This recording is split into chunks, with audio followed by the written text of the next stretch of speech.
Meghan Markle and Prince Harry moved from Kensington Palace to Frogmore Cottage in Windsor while they were still working members of the royal family, and the Duke's latest revelations about his London struggles may shed some light onto why.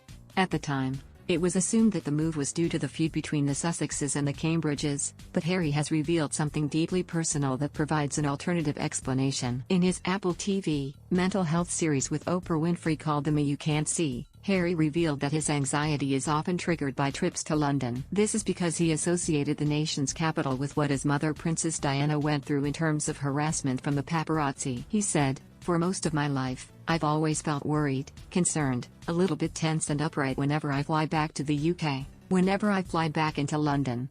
And I can never understand why. I was aware of it. I wasn't aware of it at the time when I was younger, but after I started doing therapy and stuff like that, I became aware of it.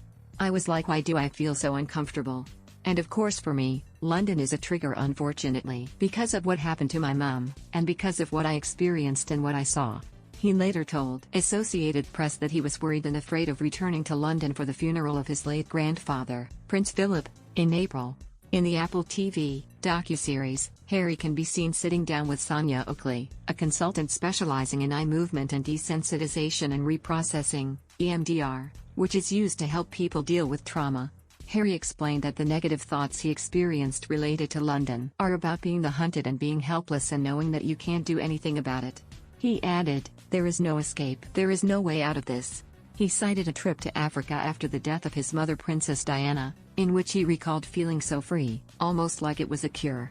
He added, "There was a sense of escapism that I'd never felt before, and to then come back to the UK knowing what I was going to be confronted with and knowing what I couldn't get away from was scary."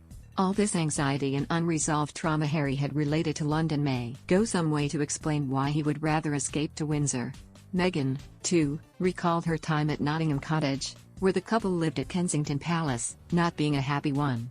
In her interview with Oprah Winfrey earlier this year, she recalled sitting in Nottingham Cottage and deciding to watch The Little Mermaid because she had nothing else to do, and then finding that the story actually resonated with her. She said, "We were saying, gosh, it must have been years ago, I was sitting in Nottingham Cottage and The Little Mermaid came on. Now, who as an adult really watched The Little Mermaid?